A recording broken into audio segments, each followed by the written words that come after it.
Welcome to Public Poetry, the monthly poetry reading presented by the Houston Public Library and Public Poetry. Today's program will include readings from our featured poets, as well as an open mic session. We'd like to encourage you to visit HPL online at houstonlibrary.org and sign up for our Summer Reading for Grown-Ups program, as well as our youth version, simply the Summer Reading Program, both of which will be going until April 15th. We have some great prizes available too. Thank you, everyone. And now I'd like to turn it over to Public Poetry. Hi. Okay, so my name is Leila Merrill. Founder and director Fran Sanders is away on personal business today, but she's fine and she'll be back for more public poetry events soon. Before we get going with our featured readers, I have a few announcements. First off, many of you in the Houston community know a man named Robert Clark. He is such a great friend to poets and the whole literary community. He's been running the First Friday reading series for a very long time. He's also highly instrumental in the Houston Poetry Festival. He has been fighting COVID-19, and there is a fundraiser for him and his partner. We've put up some posts on social media to try to help them, to direct people to that GoFundMe. So if you have it in your heart and your bank account, I hope you will help them out. Also, we're having a happy hour later this month. It's on the 27th. It'll be at Cafe Brazil in person. We hope that you'll come by, say hello. Public poetry is a little more than a decade old now, and we'd like to hear people's good ideas for what public poetry can be and do in the future. So it'd be great to see you all there. And we will have happy hour food and drinks. We have a contest and anthology right now. The theme is tomorrows, and you can find out all about that. Later on in this, when I'm not talking, I will throw some links in the chat, but you can also find us on Submittable and all the various social media.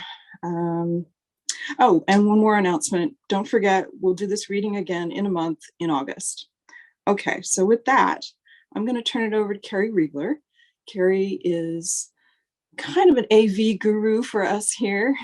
She helps me with some social media, and she takes the group picture and she records this and puts it on YouTube. So Carrie, take it away. Hello, everyone. I'm Carrie Riegler. As Leila said, I help run social media, and I am also recording and taking pictures so we can remember this lovely event for years and years to come. I'm going to ask all of you to turn on your cameras. If you get a message saying you can't, just wait a minute. We have people helping turn everyone's cameras on. And once we get once we can see y'all's beautiful faces, we can take some pictures so we can put it on our social media and let Houston see its wonderful community of poets. Okay. Anyone else? Okay. So here at Public Poetry, we like to do something a bit different when taking pictures. We don't like to say 1, 2, 3, cheese. That's boring. We like to say 1, 2, 3 poetry. So I'm going to say 1, 2, 3. Y'all will join me on poetry, and then we will take our photo. Okay, so hopefully everyone's ready. Bring your best smiles.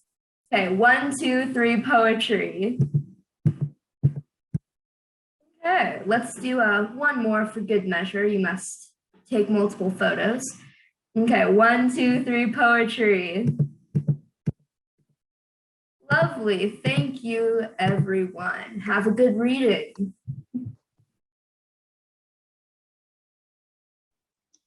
Okay. So now I will introduce the featured poets. Our first featured poet, Jay David, is a Ukrainian-American writer and laboratory geneticist from Cleveland, Ohio. Their debut chapbook, Hibernation Highway, was released in 2020 from Madhouse Press. They were a Baldwin House Fellow, Literary Cleveland Incubator Fellow, and member of Sad Kids Superhero Collective, as well as editor-in-chief for Flypaper magazine and chief poetry critic for the Cleveland Review of Books. Their work has appeared in or is forthcoming in the Harvard Review, Colorado Review, Salt Hill, Redivider, The Rumpus, Passages North, The Journal, Muzzle Magazine, and others. Please welcome Jay David. Thank you again so much for having me. Let me know in the chat if I need to speak up. I sometimes have a very quiet speaking voice. Oh, one more thing. I had a lot to think about today. One more thing, a slight content warning. If a poem you are about to read is possibly not appropriate for children, or if someone could use a content warning to turn down the volume or perhaps leave the room for a moment, just say a couple of words. Okay, all right, so I'll turn it over from me, a soft voice person, to another soft voice poet. Thank you so much. So actually for the first 2 to 3 poems, content warnings for suicidal ideation, mental illness, schizophrenia specifically. The first couple of poems I wanted to read are about schizophrenia. I live with it every single day, so it's kind of hard not to write about it. This first one's called Beyond Love. It's after Emma Bolden. If the saints are to be believed, then this body is the thin line we walk between dead children stacked like xylophones across a sad and lonely street. I'm the only throat in this town. The lights have been out for years, whole blocks. They're built from paperweights. It's the kind of city you keep with an envelope and mangoes on the dresser. Through the broken of the glass, I can see the body as a wire tapped between 2 lighting poles I am always looking past in the dark. I look at you and whisper, love me till the sky turns blue. And isn't it magical how the dead can still celebrate? How I can still believe in this body as the space I take up between you and what I lose next. I do not regard myself beyond love, but we all imagine death to be a kinder bed than grief. We all lack proof enough to make us stay. The second poem, it's called, and again, content warning for mental illness, institutionalization, and sort of suicidal ideation. It's called On the Day They Let Me Out of the Psych Ward, You Vomit in My Car. Sing me that song again. Or want to die when you convince me to stay.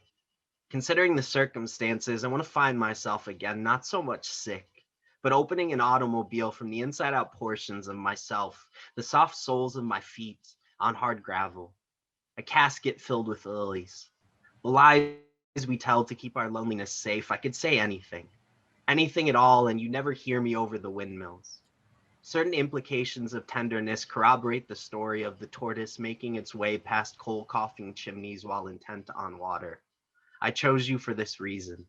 The bright bird calls and faucets, half an acre of milkweed to butterflies, a canticle of collarbones ringing through the glen. I knew you like silence. Are the crooked teeth of temptation sinking into the quiet alteration, midnight marks upon the body when I am a shell of myself? Look at me now, dancing across some bridge between Decembers. I'd hoped to be dead by now, somewhere in a wilderness of my own making, but tell me I saved myself for you, for the purpose of gripping your hair by the stem as you vomit yourself into the back seat of my car, my sadness growing soft with whispers saying, look, how stupid we all are. So young and afraid of our lives, collapsing at every reservoir, fiddling with the leaves, still holding on to kerchiefs soaked in anger. Figure me out, love. My heart is only this big, a pomegranate. I've been saving it for you.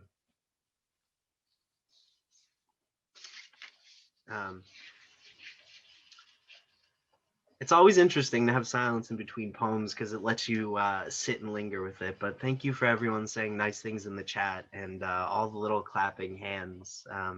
It's nice to even be in virtual spaces and sort of be around poetry together. So thank you all for taking time out of your day and just spending it here with me and the rest of the readers. This one's called On Prayer. God kills you and blames it on a bear. Being taught as I was about investing exclusively in car stocks, I was never awake to the possibility of heaven cleaning its teeth. Faith has always looked a little bit like violence or some familiar scar on my thumb from growing popsicle trees and raising species of jellyfish to immortality. O God of algebra and muscles and schizophrenia, joy is a door I am kneeling before. I have scraped my fingers raw against its bark while begging to be let in. If not this door, then some window.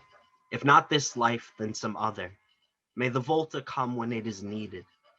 Even the light waits for its turn. I want to be mindful of everyone else's time as well, so I'm just going to read one more poem during this this sort of section. It's called Ode to Trans Bodies. It's for D.T. McCrae and Jeremy Hensley and Benjamin Rhodes. Ode to Trans Bodies.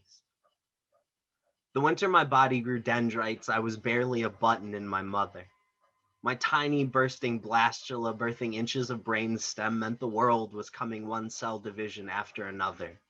We are all made this way, wrapped around ourselves ounce by ounce until each individual part has its name. And beloveds, how small our hearts, that they fit in our palms, but how much they hold and how full mine is to have loved you. The best thing I heard this year, like every year, was the sound of trans people laughing. Thank you very much. I'm looking forward to hearing the rest of the readers. Thank you, that's beautiful. I'd like to introduce our next featured poet. Vin Wong is a writer and filmmaker based in Houston, Texas. In the fall of 2021, he will be attending the University of Mississippi as an MFA candidate in fiction. He has work published in Glass Mountain, Defunct Magazine, and Bridge 8. Please welcome Vin Wong. Hi, thank you. I'm gonna go right into some poems. I'm gonna start with this one called Early Orange Sun. When she woke, she did not remember the sound of the rippling water, but it was with her, without her knowing. Juliotska. Spring of 1942, a gray bus stops by old men in a diner, wolfing pancakes. Beyond the windows, the early orange sun rises, alights upon the passengers and their faces. They stop for the slanted black almonds staring at them. These yellow folk themselves, locked in windows, yellow folk full of shapes, lines and creases, down the long road to Manzanar.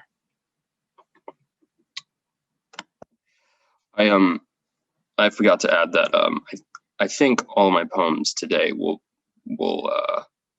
not be suitable for children. So yeah.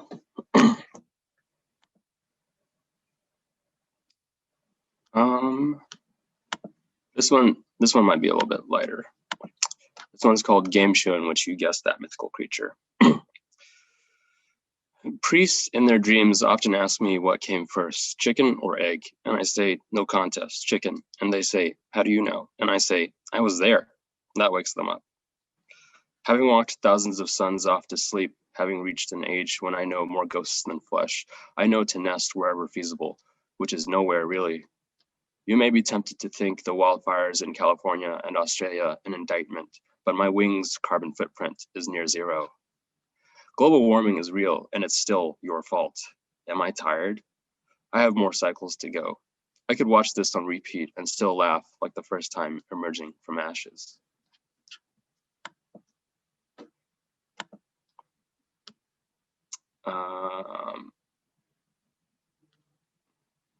Okay. This next poem is called The Assimilation Equations. I am a debtor, borrowing letters, buying vowels with credit, wondering how numbers are involved in a moment. When moons come round in this realm, I feed, waking foreign to offerings and venerations to my sacred elders. From the earth, the moon is a circle. What is its diameter? Is it equal to the length of time my mom has spent sewing clothes for 99 cents a piece, sometimes less? I remember this one time when she handed a client their clothes. I'm playing Yu-Gi-Oh in my mind, pretend I have cards because we can't afford it. My mom comes in, elbows and chin, pink flesh raw, skin scraped off, as though she had held onto the clothes hangers out of the window while they drove off, dragging her along. There I lay in bed, dreading the SAT tomorrow, and that one specific question, question 31, how many times has my mother had to almost die for this sound to exist?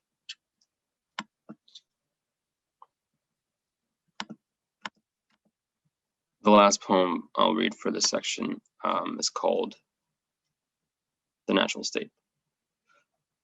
To reach your cabin, you'll merge down one of 12 lanes. Your neighbor's music shatters like the end of an argument and drips fragments into the swimming pool of your daughter's casket. This 6 million city and one, more so one and one and one and one and one and one, bubble in the dark room stop bath, lifting from lines on pages my slouched self observes, like Betelgeuse, wondering about seeing or being seen, headlights through telescopes, absorbing the bokeh between me and the next person, or you and they, or I then you, if there is. Thank you. Thank you. That was quick and strong. All right, let me introduce our third featured poet. Adele Elise Williams is a writer, editor, and educator. Her poetry can be found or forthcoming in Guernica, Barzac, Cream City Review, Bear Review, Tammy, Split Lip Magazine, Quarterly West, Beloit Poetry Journal, and elsewhere. All her current goings-on can be found at adeleelisewilliams.com. Please welcome Adele Elise Williams. Thank you so much, Leela. Thank you, Public Poetry, for having me. I'm really into what public poetry does, so I'm excited for this reading. And like other readers, I would say that the majority, if not all of my poems today are not kid-friendly. I have a sailor's mouth. All right, I'm going to start with a poem titled Coming Clean. I've been obsessed with myself more than usual lately, like more than the queen, whoever that is and wherever that title rings true. And so now you know I am ignorant too.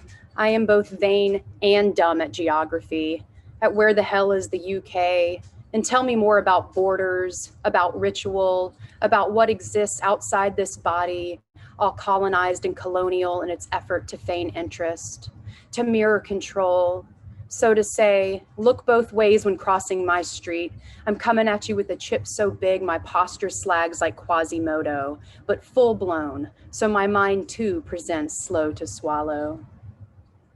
And you know what I like? The limp, the violent swag of a selfish woman playing scholar, playing like the camera's rolling all hot and all the time, the ticker-tack of perceived permanence. And as I was saying, obsession gets me out of bed, gets me good and wet. See me, lover Lou? See me, baby boo? I don't, because I don't care. I have hair rit-rat. I have bangs I regret. Now see the monster? See how I hate me? See me, see me, see me.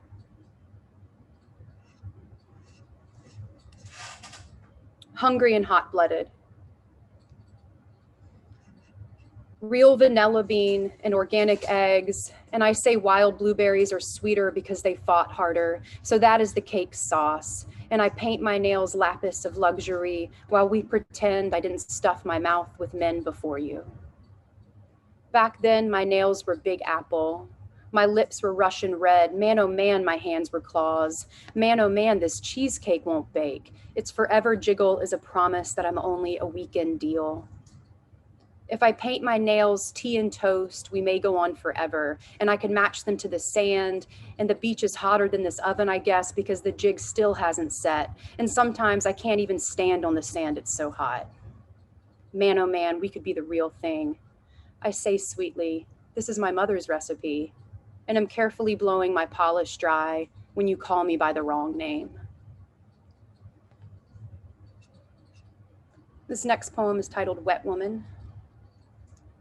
When a woman lives like a lake, she is not just sprawl and mirror. She is not just slip and bank. She is all the wet on the margins too. So be ready for water in every way you can possibly imagine it. Be ready for soaked socks. Her hands are in her pockets, and the lining folds around her hands, and it does not mean they are dry. They are wet and fingering. They are the same as me, sleeping, February, in a train station, head on top my boots, doubling down on the leggings, the layers, fingers in a pocket, are hiding too. A girl on the run is drowning. Say that winter is cold like a lake wind. Say the station isn't policed, so my boots and a man's face become fast friends. The grope, a raping swell, my boot slap a rickety dam. Say don't touch me while I sleep.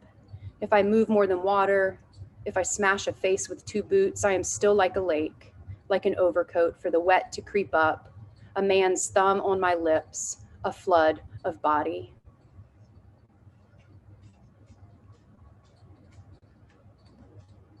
And my last poem for this set is titled Lenten Rose Gardenia. The emu escaped from a local meat farm and stood like a woman peering through a dusty pane of glass. It rushed forward, fish hooking its neck, and I would so like to say our eyes met, that we transcended species in our estrangement, but the emu flustered, then fled, and left me deep in summer's decay. Later, my mother's throat swelled up fierce from flowers, and because I am contemporary, because I am fearful and flash, I Google hives and pulsing ears and itchy palms. An ER visit meant careful budgeting, so we sat in the lot waiting for failed breath before taking the big money plunge. I told Mom about the emu, and she perked up and asked where and what, and I said front yard. I said ancient and umbered and flightless. The story excited her. The prospect of another emu sighting became a gold star, and Mom hoped the hives would mellow, if only so she could walk the block in search of the big body bird before it made tracks too far to follow. Bodies do not always cooperate, do not often reflect the terror within, or vice versa, a crazed face suggesting discord, but the soul inside asleep soft in a boat. My mother often talks about how she was green in her mind, but her body is trash and won't listen at all. It is old enough to no longer be sex, but still seen as a tool, and this makes her sad and broken in a way ignored because age. And yet, she squats and lunges and planks. She pitters and prays and places something rooted on every sill. She trolls, searching her own grounds, all usual, but never really home. The emu became a community celebrity, and wildlife rescue claimed to have a plan, but the emu was killed during capture. Its Jurassic body freaked from the limits of the net. Its heart exploded like an egg cracked before boil, a wound's vulnerability at the moment of wounding. I love you. And I'll stop there. Thank you so much. Wow, thank you. Bodies really don't always cooperate. Boy, I know that. All right. And now I'll introduce our fourth featured poet. Nick Ratner is editor-in-chief of Gulf Coast. He's a former basketball journalist and editor for Ugly Duckling Press. New and forthcoming work can be found in Pleiades, Hayden's Ferry Review, Denver Quarterly, Salt Hill, Grist, and other publications. With Marta del Pozo, he has translated the work of poets Yvonne Yauri, Cesar Gutierrez, and at present, he is translating the work of Spanish poet Juan Andres Garcia Roman. Please welcome Nick Ratner. Thanks so much, Leela, and thanks to the other HPL staff and to Fran, even though she's not here. I was a periodicals clerk in my hometown public library, and I love libraries, so it's really cool to be here. And thanks to everyone for coming out, and to my fellow readers. I'm honored to read with y'all. The third poem in this first set is maybe PG-13, although Jaws is rated PG, so I don't know if that tells you anything, but I'll give you a heads up before I get there. The first poem I'm going to read today is called Windshield Streaked with Exhaust. In a dead sweat, she tells me she drove a Ford Focus, desolate dark, across the paved, illuminated dome. It was like being in a cave inside a cave, she claims, handprints of her kids back in Illinois, like starfish on side windows. The fine young cannibals, the raw and the cooked, accompanied dumbass starlings plinking off her windshield. Drive me crazy on repeat, she crossed the Colorado plains, taillights blooming like algae on motorcycle waters, stars on her windshield streaked with exhaust. Wherever she drove, she was true north for the truckers' stairs. Married men leaned on their wheels. She traced a blur from blue roads through chicken cutlets and massacres, through great grain bands of America, engaging in mild flirtations here and there, unable to shake a rhythm she felt would bear her to the end of everything. She got in a few situations. She got some powdered donuts too, chocolate milk, Funyuns, cash for the tolls. Low-level dread turned to greasy sweat as she crossed to Oklahoma. Can't believe the mountains, she said aloud, 1,000 miles after they'd gone. The wonder from creation stays good though, or dreams the terror of its birth ongoing. Mountains behind mountains, she says, transmission faltering, primordial plates astir when the Focus knuckled down in the warlock hand of corn, night dancing and smiling in the wide plains of insomnia. Here in the duplex, luminous cathodes paint, pastel rivers and folds of imitation leather couch. We are ghosts of ghosts, she says, ragweed, horizon scraping fields of soy. This next poem is called Local Gods, and I think it's one of maybe 2 or 3 poems that feature a used red cutlass. This is a card that I'm obsessed with. Okay, this poem is called Local Gods. On a shoulder you cut the engine, and we let a mild slope close your cutlass's doors. We flick our cherries like tracers into the drainage's pooled water, I here all year to rehearse the sky. We cut across fallows to a silo, tramping wild ginseng and catalpa, purple heads peering through the yellow mash in the winter of our red wings.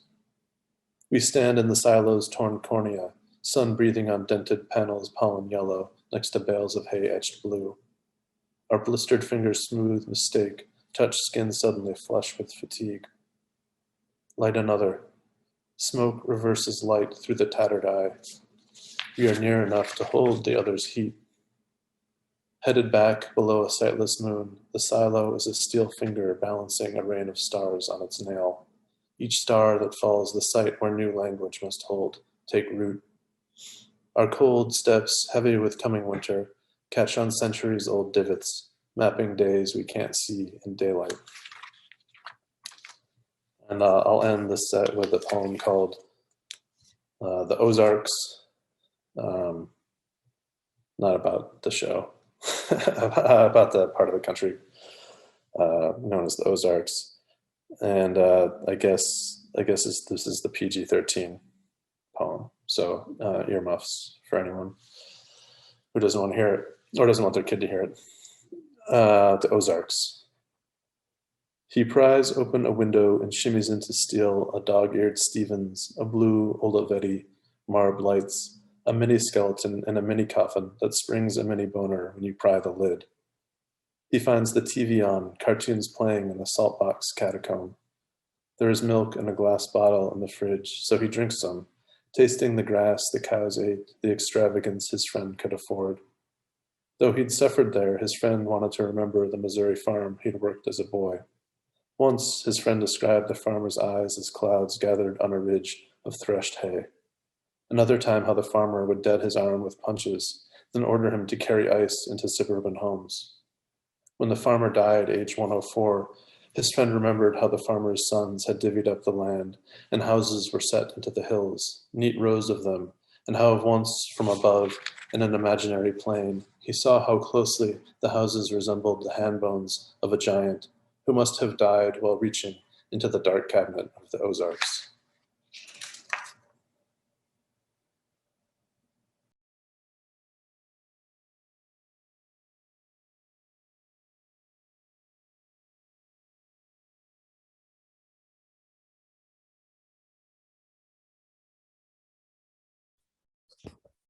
Hi, everyone.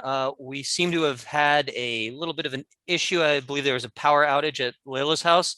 Oh, I'm here. Oh, there you are. Okay. Hi. I got back on. Sorry, Nick. Looks like I will have to catch your second set. But right now it is time for the open mic, and I see one person is already volunteering in the chat. Good job, John Simons. I have got you on my list. And I know from seeing your names and faces, there are lots of talented people here today. So who would like to read in the open mic? Okay. Okay, now they're pouring in.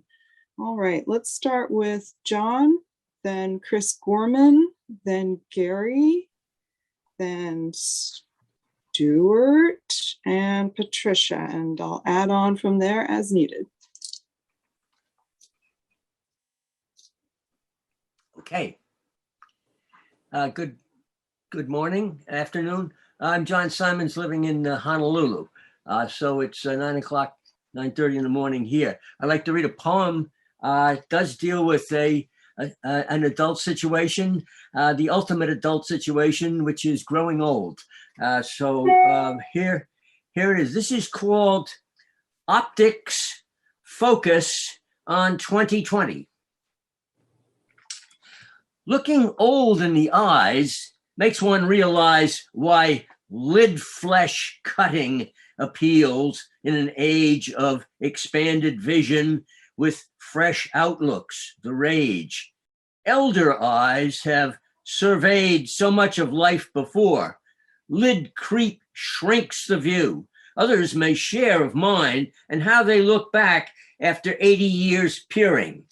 The skin catches up as time pulls even, the bright edge of twinkly visions, encouragement fading from views of earlier times.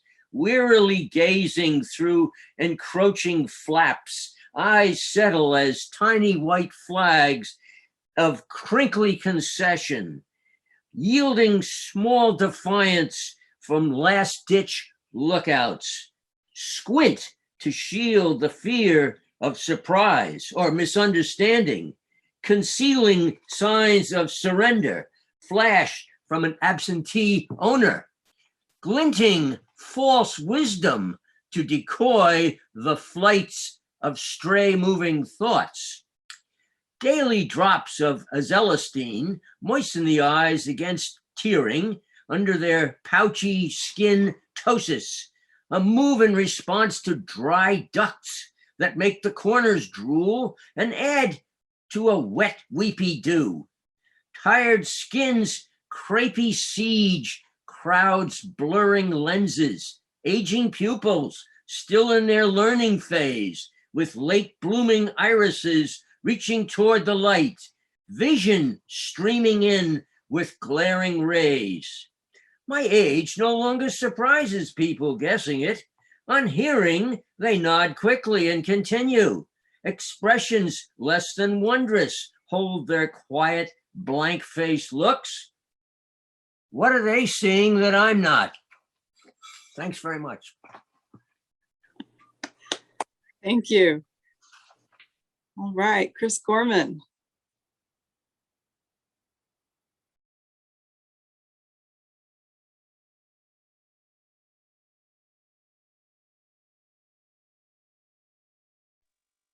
Chris, are you ready?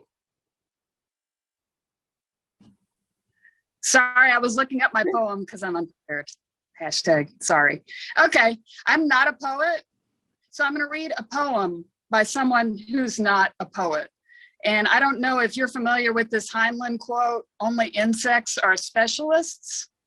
I think there's something really luxurious about specializing. So this is my poem. It's called Bones, An Orthopedic Surgeon's Perspective by Dr. Thomas Partinger. Bones. I like bones. I like big bones. I like small bones. I like bones. I like long bones. I like short bones. I like old bones. I like young bones. I like misshapen bones. I really like broken bones. I like bones sticking out of skin. I like bones about to stick out of skin. I like all sorts of bones. I like them. I like bones. Sometimes bones are broken. I like to fix bones. Sometimes I break bones to fix bones. Sometimes I put screws in bones. Sometimes I put plates on bones.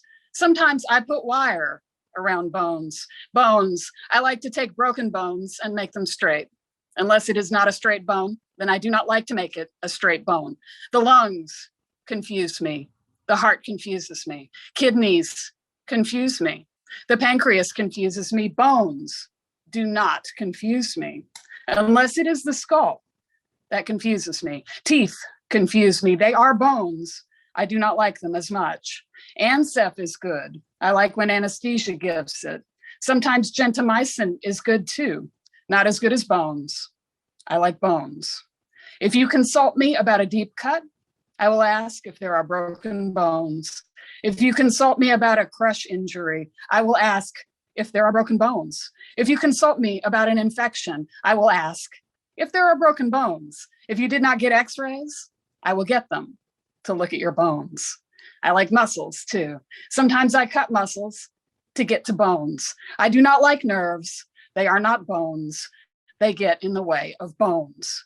After I finished with my medical school, I was deeply intrigued by the pathophysiology of complex disease processes and the underlying pharmacokinetic changes of our current treatment strategies.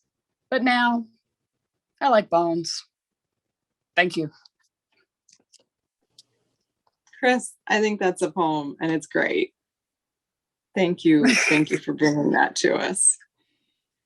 All right, next up, let's have Gary, followed by my handwriting, which I cannot read, but I will figure it out after Gary.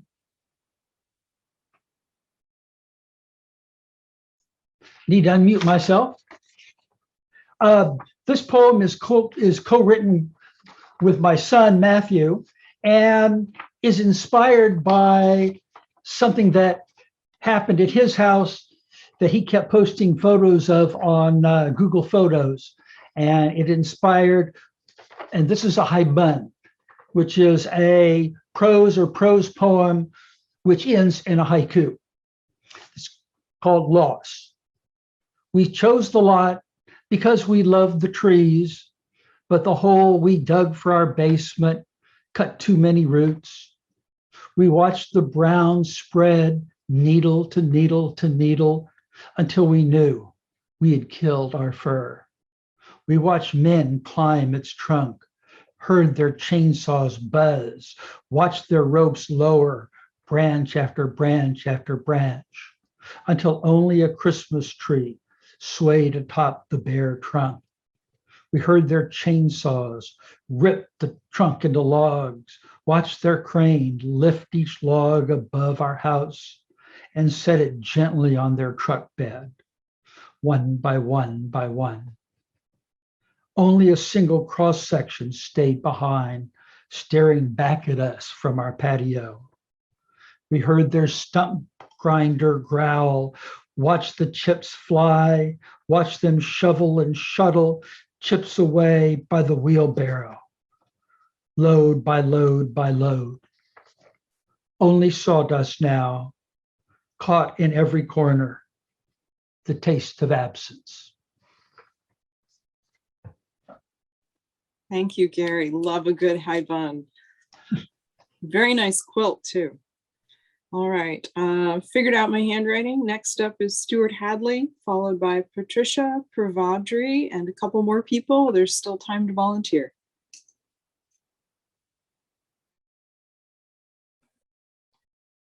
Okay. Hi, y'all. Good to be here. And I'm going to read a villanelle. This was published in The Road Not Taken, which is a journal of formal poetry in 2018. It's called Although Long Distant, Death and I Relate. Although long distant, death and I relate along a family line. At times we'll hear the closest bloods begun to gravitate, and join together on a somber date to say hello. The years will disappear, and though long distant, death and I relate like schoolboys closely playing with a mate important games, and in our cause sincere. The closest bloods begin to gravitate, and with it hopes our meeting up could wait another year, a longer stay on fear. Although long distant, death and I relate as feuding siblings, ever in a state of feeling how the other interferes. The closest bloods begun to gravitate, and like a strange old kinsman coming straight up to me with a visage so severe, and though long distant, death and I relate, the closest bloods begun to gravitate. That's it. Thank you. Thank you very much. It's always good to hear you and your work. Thank you. Next up, Patricia, followed by Pravadri, John Gorman, and Julian. Hi, everybody. I'm Patty. I've missed public poetry a lot. Can you hear me? Okay. I'm going to read one brief poem I've been writing the last 2 years, well, a year and a half, and just a few brief remarks before. This poem is about grieving the divorce of some of my best friends who were together for 40 years. So when you get to be my age, when your friends divorce, it's that much more devastating because you've known them for 4 decades. So their names were Rhonda and Clay. We were in a ballet together in the 1980s, a ballet company called Ballet West in Salt Lake City, Utah.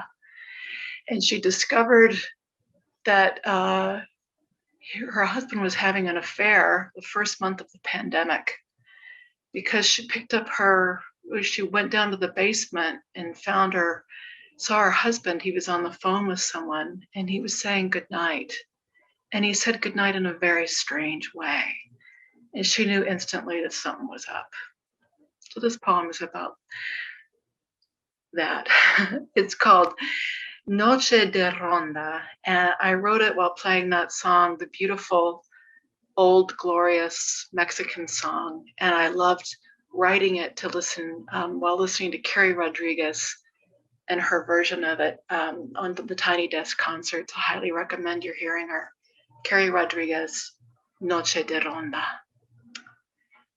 Noche de Ronda, I sing of women who love each other with ribbon bond of bloodied cuticle, circle of willy, bevy of swans, field of fairies, sylphide, sing you to peace.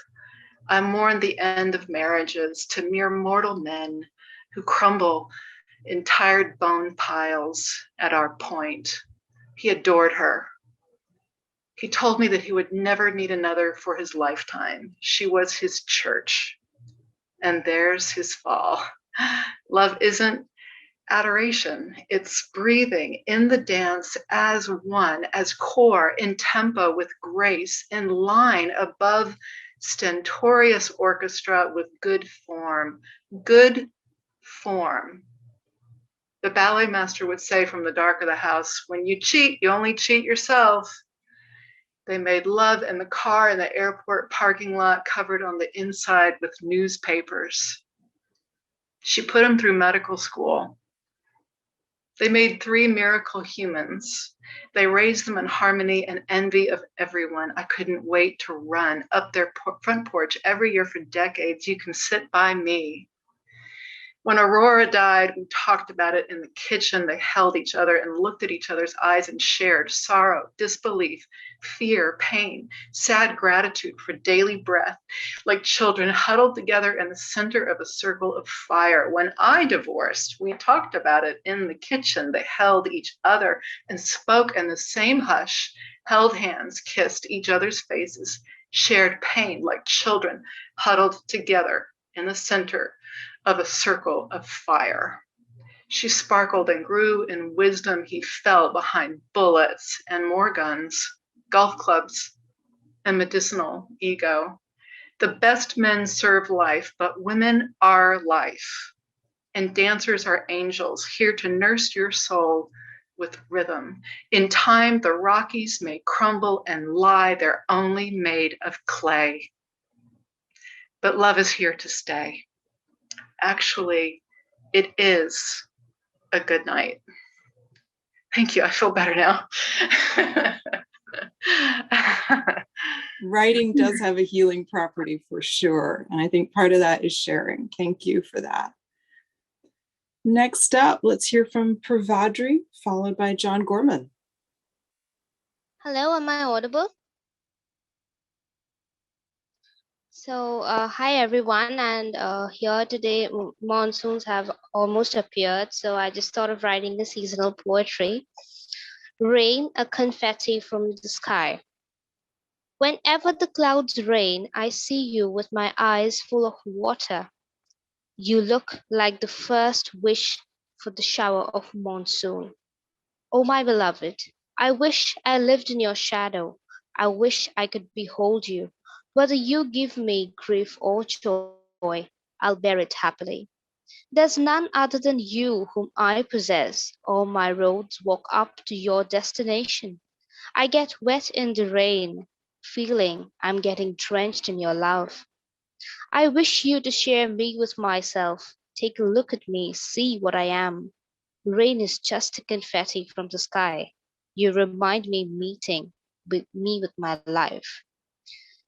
But alas, you never notice. Today without you, I simply get wet in the rain. I do not feel it any longer. Thank you. Thank you. That's lovely.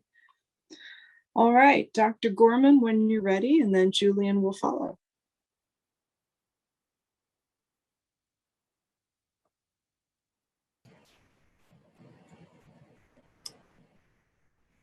Well, I'm ready.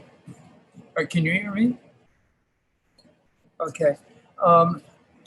When I was teaching the course in Louise Glick last semester for Asher Lifelong Learning in Galveston, I admired the way she went in and out of Greek myth and found myself with the first line of a poem on Telemachus from the Odyssey. Here it is. I don't know whether it's suitable for children or not. Telemachus was a child, so if he can take it, I don't see why the children of Videoland can't take it. Telemachus played with the men he'd kill. He became their mascot. They became his big brothers. As a boy, Telemachus played with the men he'd later kill. Is this a better start, or is it over-elaborate? At any rate, for a while, they had no agendas, but Telemachus had the embryo of a position he'd have to defend. That was the trouble. Sex was the trouble. The suitors seemed not to want the boy that way, though he must have been lovely. And we all know the reputation of the ancient Greeks, the electricity between Achilles and Patroclus, Ganymede and Zeus. But the book says the suitors went after the maids, the slave girls, well, banking on Penelope in the long haul. And so, thanks to sex and primogeniture, the suitors eventually decided to kill Telemachus, their little buddy, their playmate. Is growing up always this sad? Anyway, the suitors seem cases of arrested development, always their parents' sons, though by the time of the return of Odysseus, the oldest of them must have been middle-aged. And why weren't they sent in cohorts to Troy as they grew in cohorts to a soldierly age? The book seems not to care about that, though Telemachus and his age mates go off on their adventures, the adventures that teach them some of the skills of killers, and get Telemachus a good erotic review from Helen of Troy. But think of Telemachus and what Freud would later call latency, and the suitors like Jake Barnes and his friends in Hemingway, boys again together fishing in Spain. Life simplified. Then sex, blood, violence, betrayal, Pamplona, Brat, Ithaca, Athena, Telemachus played with the men he'd killed. And life unpacked its contradictions from the picnic basket it always keeps in the car. Thank you. Thank you. All right. If there are any more people who would like to volunteer for open mic, you can do so now in the chat. And Julian, when you're ready, go ahead.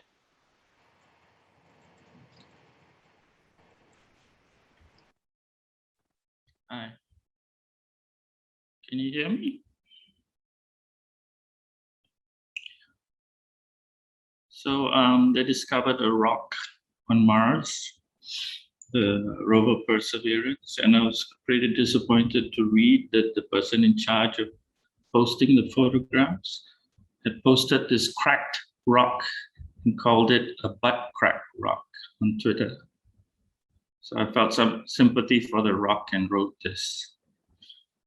If a rock on Mars cracks open and no one sees it, if a poem is written but never seen, does the universe still read it?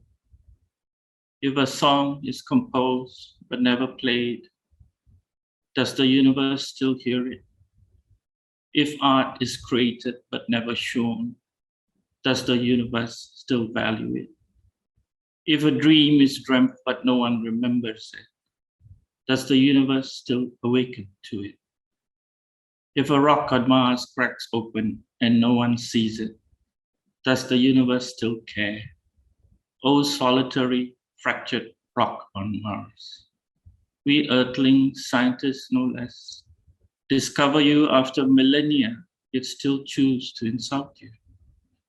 Isn't it just typical colonial mentality to make fun of the natives, to infantilize your brokenness, to invalidate your existence, to excavate your insides and rip your Martian heart out?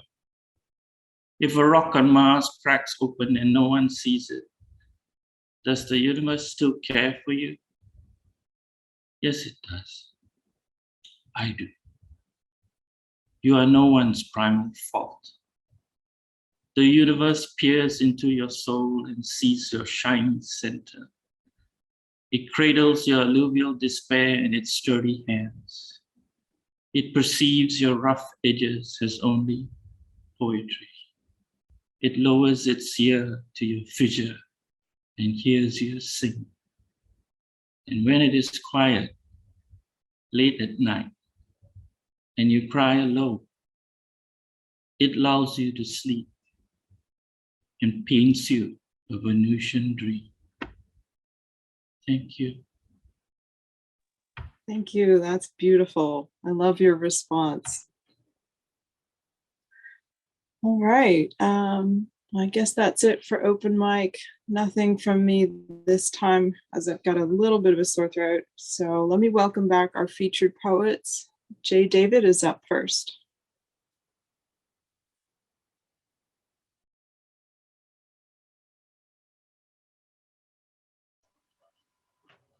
All right. This is just one long poem. It's for my best friend, Dan. It's called Lightning in the Attic. I did not believe in the light until I had seen it. And even then, my prayers sounded like, may it always be a beautiful day for baseball. Dan, I am forever in the bleachers. That summer, we saw Tyler Naquin hit 4 home runs and Gabe take a plane to his new life. When doctor scans told me the lights upstairs were on, I spent the whole day hallucinating to prove it, eating blossoms off the lilac bush thinking it would make me lovely, writing poems about God until they were bodied and breathless in my living room. I was schizophrenic in the way that one is when you are fractured and all of yourselves are present with you. There are few words for brains or bodies like ours. One of these means something like a dream in which my hands are touching nothing and you are lining one by one in order of how much I loved you when I loved you the most. There is no loneliness like love. We pick apart the best of ourselves for folks to make homes inside of us and keep the lights on when they leave. Dan, You once said the meaning in suffering had something to do with how much we're giving away to others at any given moment. Do you still believe this is true? And how long till I stop believing in the parts of my poems that save me? Our lives are passing each other by and we've done nothing to stop it. I never want to lose you more than I can handle. My memories are becoming more beautiful and less real with each passing year. Dan, what I remember now is that after Naquin rounded the bases in the 9th inning, we cheered till our lungs went sore, then walked the Carnegie Bridge home. I vaulted the concrete to hang at its edge by my fingertips. You sat beside me with your hands, prepping to pull me back, should I ever feel the need to let go. Give me a sec. I always get really emotional after reading that poem. All right, this is the last poem I'm going to do. It's called How to Start a Car, and this is a love poem for all the queer folks in the world. If Despy's still in the chat, this one's for her too. How to start a car. The voltage in an ear is roughly enough to jumpstart a car of the right size. There's so many steps to get to that point, though. And why would you want to start a car of that size with anything less than your heart? I remembered nothing from the year I spent reading queer theory, but the paragraph summarized in my notes that went, there are two kinds of people in the world, and everyone falls into the same category. My contribution is an epigraph I added to the copy of Gender Trouble my ex lost. It said, if desire is performance, then we kiss like nothing ever dies. All I want from the universe at this point is a knuckleballer winning the Cy Young in runaway fashion, then again the year after that, and the year after that. Yes, there are more important things than baseball. But have you ever kissed someone in the 9th inning for no reason, save the fact that you were both queer and alive and being seen? Thank you to Public Poetry and the Houston Public Library, and to everyone and all of you for spending your afternoon with us here. Have a great rest of your weekend. Thank you for sharing that with you. And if we were in person, I would hand you tissues. Next up, let's welcome back Vin Wong. Hi again. Okay. I just want to start by saying thank you to Public Poetry and HPL, and also to my fellow readers. It has been a pleasure and privilege. I'm going to read 3 poems for this last part. I hope you all enjoy. This first one is called Moktofa. Not faux from fee-fi faux fum, but loose leaves, sawtooths, and Thai basil, round-eyed beef bits, and amputated baby feet. Strips of flank on a slip of land, almost all coast grounded out like beans for roast by stratofortresses. Skin and sweat, the brothers and sisters who must have burned when bombs chiseled their homeland in flame, a ripped-up hand holding pictures of all these people lost inside, broth in time, a white man absolving himself of sin inside a native woman. When Saigon falls, he flies. A young girl hatching from an egg left behind, hints of her patrilineage and blue eyes with milky skin against amber blanched upon brown flesh floating bleached white.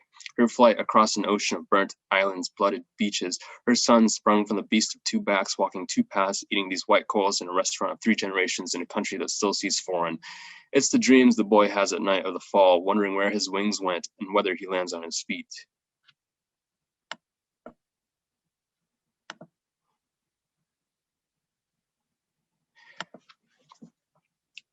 This country loved them.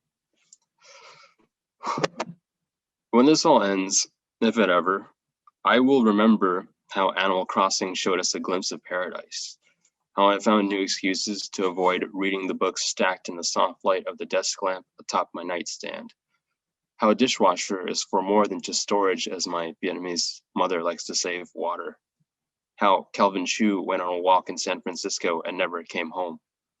He too probably has a mother who likes to save water. Had. How self-appointed militiamen, illiterate in body armor, sizing stormed subways for meatball sandwiches equipped with missile launchers they used to hunt deer in the woods just outside of the towns in This country loved them and their guns while patients die with no visitation.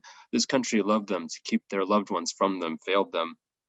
In the moment in which I wrote these words, millions and millions of silvery, soft, wet drops of that thing called rain fell upon the dirt and grass and leaves and stems and trees outside my window. Kelvin and Trayvon were 2 years apart, but both learned how this country loved them, and how this country loves me.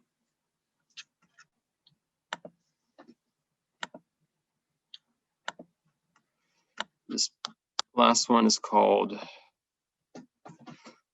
American Dreams / American Nightmares. Let's talk about America. My parents came to this country because they saw opportunity known by its middle name, the American Dream.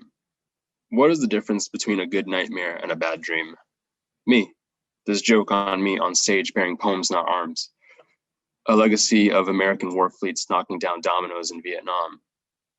It is said the outcome of war don't mean shit to the dead. It means to me, the living, the choice between Domino's or Pizza Hut, McDonald's or Burger King, Pepsi or Coke, Ford or Chevy, Starburst or Skittles, in Texas, Whataburger or In-N-Out.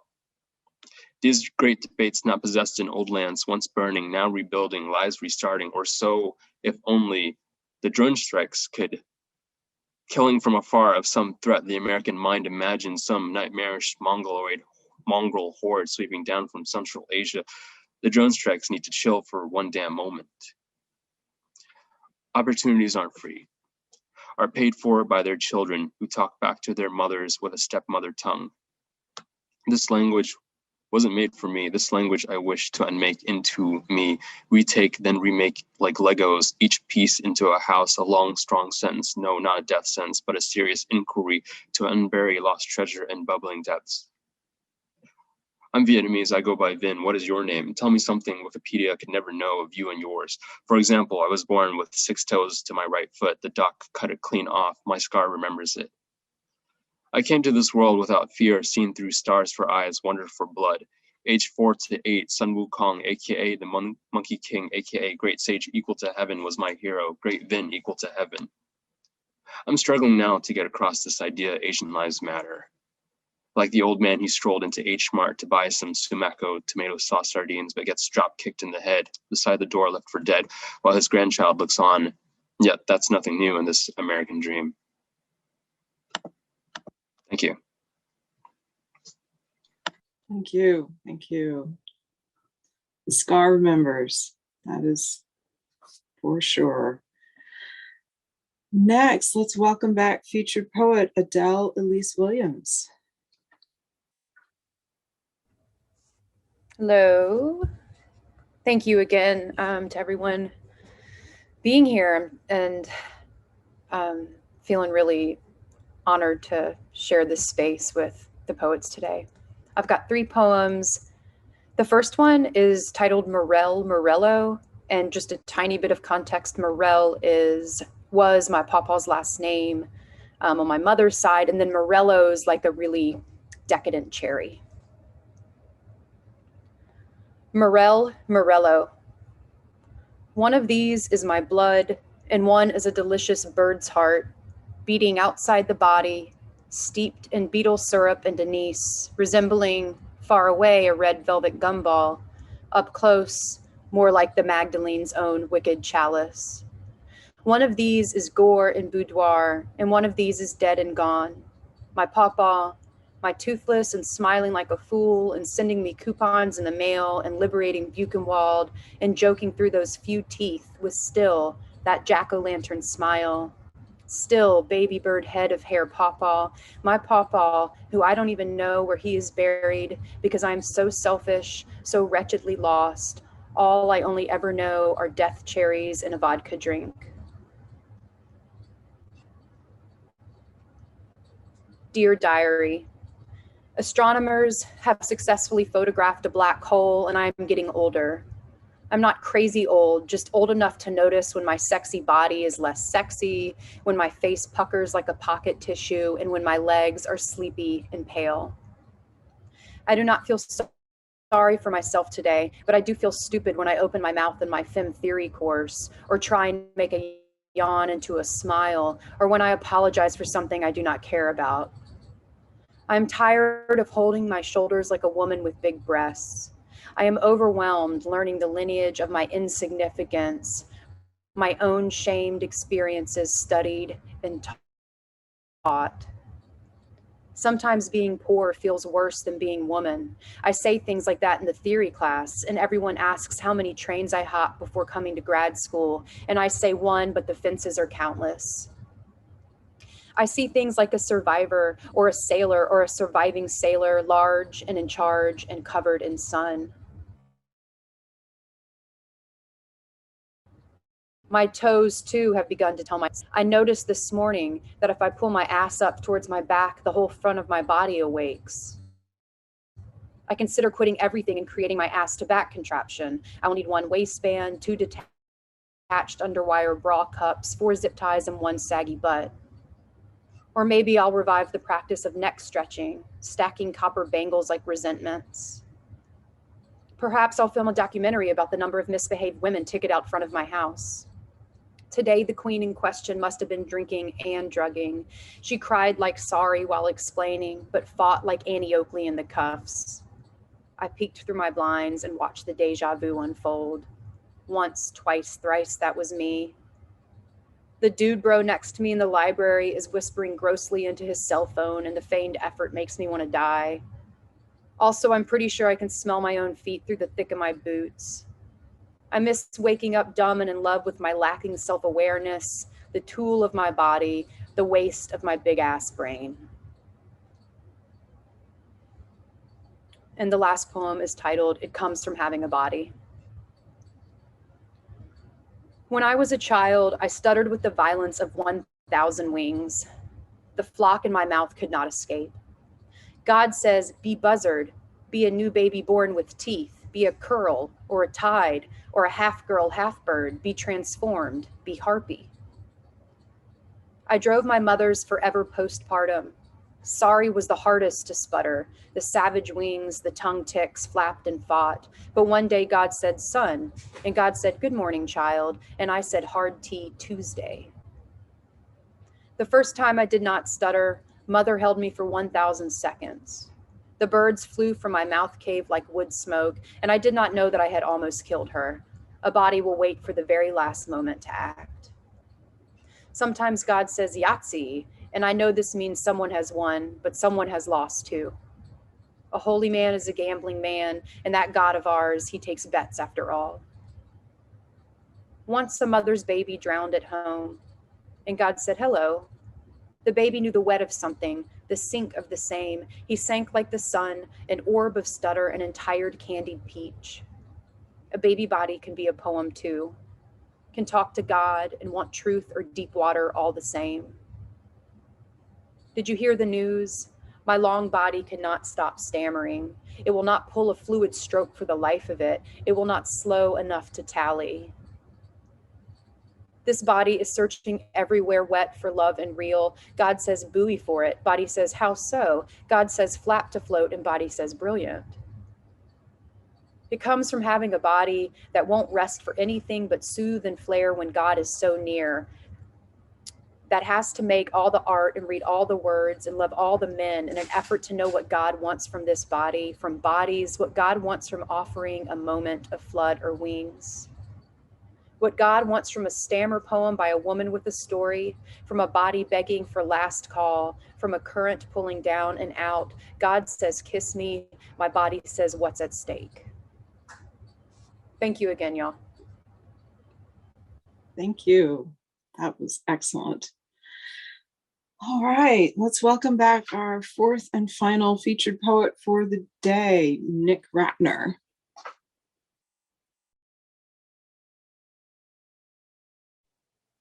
All right, thanks y'all. This has been really fun. The first poem I'm going to read is picking up on the thread from the ancient Greek thread from John Gorman, who read during the slam. This poem is called The Western Sky, and it begins with an epigraph from Guy Davenport's translation of Sappho, which reads, down from the blue sky came Eros taking off his clothes, his shirt of Phoenician red. As my shirt is unbuttoned, as my chest is warmed by sun, by a star that soaks shirts through its heat, to dream while a dream, and the grass bends east, away from dusk, wind that carries news of sawmills, cooling wrists and necks reddened by work in a field, rows where we gathered seeds, heaping them on a screen taken from a window in a house no one lives in anymore. Shaking the square to separate skins, crimson as his split hands, sky's color now, hours we worked its circuit of stillness, laying by this lake, as night comes with its smokes and beer, under blood red sighing, past all regret, beyond the limit left between purity and genes, his light to make me whole, this memory of today, smoke of leaves with dusk's heaviness. Maybe I will return a day when fear splits me, as sudden hardens with its light, then halves a seed, no intent in light but where it falls. Maybe we will swim again, buck naked, across this lake, wanting what we will, though it's cold here, where river empties into cairn. Could I forget myself like water after so many collisions with stone, leaving always my body for another's? The forms the river carries are its images of devotion, pine needles, and pollen curling into galaxies of yellow and green. Two short poems in sequence, both self-portraits, one featuring the aforementioned red cutlass. Self-portrait, Rust. Once, while the state was pulling earth and sky into its mouth with storm drains, she said for me to lean from the window to watch empty silos as they bent and rusted worship on the body of her used red cutlass. Self-portrait, Drought. What I want depends on if I may speak with you, our dust adding films to wind so the once-a-year rain can open its calendars. Let rain sew us open to star and satellite. Let it write the way the past is, illegible, hypnotic. We want to rattle in ourselves again, shake sight. These bones can rise, can offer their smile, their long, slow chatter, if you would find them. A migrant star iridesces in the calcium dark. And I'll end with a few short poems, which are translations from the Chilean poet Gonzalo Rojas. Apropos of nothing, it's not his birthday or anything like that, but I just really like him. And this first one, I guess, should include a warning because it includes references to suicide. So this first poem is an elegy that Gonzalo Rojas wrote for his fellow Chilean poet, Jorge Cáceres, who died when he was 26. And the name of the poem is Chance Was Once Called Jorge Cáceres. Chance was once called Jorge Cáceres, and it spent 25 years on earth, had 2 clear eyes and 1 dark gaze, had 2 fast feet and a knowing way. But he went so far off, so freely far, that no one saw his face. It could have been a volcano, but it was Jorge Cáceres, this living bone, this rush, this grace, this sweet flame, pure animal coursing through his veins, short days that entered and left leaping from his heart to arrive at the oasis of asphyxia. Now he's in your light and your velocity, and his soul is a fly buzzing in the ears of those who were just now born. Why would you cry? Go live, breathe your oxygen. And then 2 very, very short poems from also Gonzalo Rojas. This one is called Quick Fast. Those who know what you can know, and those who keep sleeping, keep sleeping. This one is called Kids, and then I'll read one last one from Rojas. From the sheets, or more quickly still, with a nibble, they tore off our clothes, and suddenly, horribly old, we leapt skyward, without wings, wrinkled with earth. And I'll end with the last poem from Gonzalo Rojas that I've translated as To Silence. O voice, solely voice, there's the seas, every hollow of the sea is not enough. Heaven's every hollow, every lovely hollow is not enough to hold you. And though man holds his tongue, and this world will sink, O majesty, you never, and every part you never cease to be. For you, solely voice, sit on time, on being. For you are, and you are not, and are almost my God, and almost my Father, when I am most dark. Thank you.